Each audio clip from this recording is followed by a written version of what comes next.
ठेले पर कढ़ाई में तेल उबल रहा है। कामेश के हाथ में एक करछी है और दूसरे हाथ में टिक टिक की आवाज करने वाली पुरानी अलार्म घड़ी, जिसे वो गंभीरता से देख रहा है।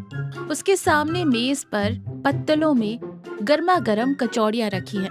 रामेश्वर उन कचौड़ियों को देखकर जीभ लपलपा रहा है और एक कचौड़ी उठाने की कोशिश करता है। तभी कामेश उसके हाथों पर झारे से हल्के से मारता है। कामेश घड़ी देखते हुए गंभीरता से कहता है, अभी भी 30 सेकंड बाकी है रामेश्वर, हाथ पीछे करो, मेरी कचौड़ी का अपमान नहीं होना चाहिए। रामेश्वर पेट पकड़कर कहता है, अरे मेरी जान निकल रही है कामेश, सुबह से कुछ नहीं खाया, पेट में चूहे नहीं हाथी दौड़ रहे हैं। आंखों के सामने गर्मा गर्म कचौड़ी रखकर ये कैसी सजा दे रहे हो भाई? तभी पास के गांव से आया प्रकाश वहां पहुंचता है। वो बहुत जल्दी में है। सुनिए भाई साहब, सुना है इस गांव में आपकी छंगानी कचौड़ी बहुत फेमस है। जोरों की भूख लगी है, जल्दी से 2 प्लेट लगा दीजिए। कामेश घड़ी देखते हुए ही कहता है, कचौड़ियाँ तैयार ही हैं बाबूजी, लेकिन देने में अभी 3 मिनट लगेंगे। यहाँ खड़े होकर हाथ जोड़ लीजिए। प्रकाश परेशानी में कहता है, हाथ जोड़ लूं? ये कचौड़ी है या भगवान का प्रसाद? गर्मा गर्म आंखों के सामने तो रखी है, निकाल कर दे दो यार, पैसे दूंगा। बाबूजी आप पैसे तो दे देंगे, लेकिन मेरी कचौड़ी मेरी इज्जत डुबो देगी। तेल से निकालने के ठीक 20 मिनट बाद ही इसे खाना चाहिए, तब तक यह मेरी कचौड़ी है। वो टाइम पार होने के बाद ही ये आपकी होगी। प्रकाश गुस्से में कहता है, ये कैसा पागलपन है? गरम कचौड़ी को ठंडी करके खाने को कह रहे हो? मेरे पैसे मेरी मर्जी, पेट जल रहा है और तुम टाइम देख रहे हो। ये कहकर प्रकाश जबरदस्ती मेज पर रखी एक ताजा कचौड़ी उठाता है और काट कर चबाने लगता है। कुछ ही पलों में उसका चेहरा बिगड़ जाता है। वो उसे थूक देता है। थू थू, ये क्या है भाई? बाहर से पत्थर की तरह सख्त है और अंदर कच्चा आटा मुंह में आ रहा है। ये कड़वी लग रही है। इसी का इतना नाम है इस गांव में, धोखा। कच्चे आटे को तेल में तलकर लोगों को बेवकूफ बना रहे हो। कामेश बहुत शांति से कहता है, कच्ची नहीं होगी तो और कैसी होगी बाबूजी? उसे खाने का एक टाइम सेट किया है मैंने। अगर आप बीच में टांग अड़ाएंगे तो माचिस की डिब्बी में सर फंसाए मुर्गे की तरह मेरी कचौड़ी का भी हाल बेहाल हो जाएगा। ताने मत मारो, आजकल की दुनिया में ऐसी फालतू बातें कोई नहीं मानता। खाना बनाना नहीं आता तो मान लो, लेकिन ये घड़ी का नाटक किस लिए? प्रकाश गुस्से में पैसे फेंककर चला जाता है।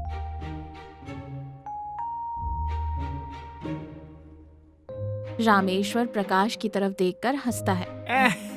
अज्ञानी इंसान। तभी अलार्म बजता है, ट्रिंग ट्रिंग। आहा, टाइम हो गया। ये कहते हुए रामेश्वर खुशी से कचौड़ी खाना शुरू कर देता है। प्रकाश बरगद के पेड़ के नीचे बैठकर अपने फोन में कुछ देख रहा है। रामेश्वर वहाँ से गुजरता है और रुक जाता है। क्या बात है प्रकाश बाबू, कल कामेश पर बहुत गुस्सा हो रहे थे। गुस्सा न करूं तो क्या करूं रामेश्वर जी? अंदर से कच्चा आटा भरी कचौड़ियां बेच रहा है। कोई पूछे तो वो पुरानी घड़ी दिखाकर लोगों को पागल बना रहा है। कल मेरे रिश्तेदार आ रहे हैं, मैं उन सबको दावत दे रहा हूँ। कल कामेश की ठेली के पास ही दावत रखूंगा। मैं कढ़ाई से निकलते ही सबके सामने वो कचौड़ी खाकर साबित कर दूंगा कि वो कच्ची है और उसकी पोल खोल दूंगा। ये मेरा चैलेंज है। कामेश के ठेले के पास एक बड़ा तंबू लगा है। प्रकाश अपने रिश्तेदारों के साथ कुर्सियों पर बैठा है। रामेश्वर भी एक कोने में भूख से इंतजार कर रहा है। कामेश तेल से कचौड़ियां निकालकर पत्तलों में रखता है, अपनी घड़ी ऑन करता है। प्रकाश बाबू, दावत तैयार है। आपके चैलेंज के मुताबिक आप एक कचौड़ी अभी इसी वक्त खा सकते हैं। बाकी की कचौड़ियाँ 20 मिनट बाद ही दूंगा। प्रकाश गर्मा गर्म कचौड़ी उठाकर सबके सामने खाता है। फिर से वही कच्चा आटा, कड़वा स्वाद। प्रकाश उसे थूक देता है। देखा, मैंने नहीं कहा था? ये कच्चा आटा है। खाना बनाना नहीं आता इस बेवकूफ को। अंदर से पके बिना ही तेल से निकाल लेता है और इसे वर्ल्ड फेमस कहता है। कोई मत खाना, पेट खराब हो जाएगा। सारे रिश्तेदार बड़बड़ाते हुए उठकर जाने लगते हैं। कामेश बिना हिले शांति से अपनी घड़ी की तरफ ही देख रहा था। गौरी टेंशन में है। कामेश जोर से कहता है, कृपया मत जाइए। मैंने ये जो अन्न पकाया है उसकी कसम, सिर्फ 20 मिनट बैठ जाइए। अगर तब भी अच्छी ना लगे तो मेरी ठेली को आप लोग ही जला देना। सब रुक कर बैठ जाते हैं। सबकी नजरें घड़ी पर हैं। 19 मिनट बीत गए। 20वां मिनट। ट्रिंग ट्रिंग के अलार्म के साथ 20 मिनट खत्म होते हैं। गौरी, परोसो। गौरी सबको पत्तलों में कचौड़ियाँ देती है। रामेश्वर झटके से कचौड़ी को बीच में से तोड़ता है। तुरंत अंदर से महकती हुई गरम भाप बाहर आती है। खुशबू अद्भुत थी। आहा, जन्नत। कहते हुए अपनी आंखें बंद करके खाने लगता है। बाकी रिश्तेदार भी कचौड़ी तोड़ कर खाते हैं। उनके चेहरों पर खुशी और हैरानी के भाव हैं। अद्भुत, क्या स्वाद है भाई, कहकर वो सब चिल्लाते हैं। प्रकाश हैरानी से देखता है। ये कैसे मुमकिन है? वही कच्चे आटे की कचौड़ी थी ना ये? प्रकाश एक कचौड़ी उठाकर काटता है। बाहर की परत कुरकुरी है और अंदर का आटा पक चुका है।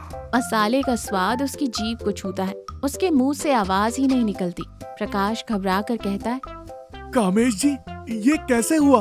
अंदर से जो आटा कच्चा था, बाहर रखने के बाद कैसे पक गया? आपने कोई जादू किया है क्या? कामेश हंसते हुए कहता है। कोई जादू नहीं है बाबूजी, सिर्फ साइंस है। सबको समझाते हुए बताता है। बाहरी परत को मोटा रखने से तेल की सारी गर्मी वो परत सोख लेती है। अंदर का मसाला कच्चा ही रहता है। पत्तल में रखने के बाद वो मोटी परत गर्मी को बाहर नहीं आने देती। अंदर जो भाप बनती है, उसी से वो कच्चा आटा धीरे धीरे पकता है। ये पूरा प्रोसेस होने में ठीक 20 मिनट लगते हैं। बाप रे, इसके पीछे इतनी बड़ी साइंस है। लेकिन ऐसा क्यों? सबकी तरह पतला बेलकर तुरंत क्यों नहीं दे देते? ये 20 मिनट का सरदर्द क्यों? तभी गौरी आकर गर्व से बताती है, पड़ोस की गली वालों के लिए नहीं बाबूजी, ये खेतों में काम करने वाले किसानों के लिए इजाद किया गया तरीका है। सुबह सुबह खाना बांधकर 3 मील पैदल जाने वाले किसानों को खेत की मेड़ पर बैठने के बाद भी चूल्हे से अभी अभी उतरा गर्मा गर्म खाना या कचौड़ी मिले, इसके लिए मेरे ससुर जी ने ये महान तरीका खोजा। सफर में लगने वाले समय को भी खाना पकाने के लिए इस्तेमाल करने की अक्लमंदी है ये। गौरी की बातें सुनते ही प्रकाश की आंखों में आंसू आ जाते हैं। उसका अहंकार पूरी तरह टूट जाता है। प्रकाश हाथ जोड़कर कहता है, मुझे माफ कर दीजिए कामेश जी, ये सिर्फ साइंस नहीं है, ये किसान की भूख को समझने वाले एक महान इंसान का प्यार है। पैसे देते ही 1 मिनट में हमारे सामने सब कुछ हाजिर हो जाए, हमें शहर में यही आदत पड़ गई है। लेकिन किसी अच्छी चीज, एक चमत्कार के लिए इंतजार करना कितना मीठा होता है, ये आज आपकी कचौड़ी ने सिखा दिया। कामेश मुस्कुराते हुए अपनी घड़ी सहलाकर कहता है, भूख इंसान से जल्दबाजी करवाती है बाबूजी, लेकिन सब्र के साथ इंतजार करने से मिलने वाला फल हमेशा अद्भुत ही होता है।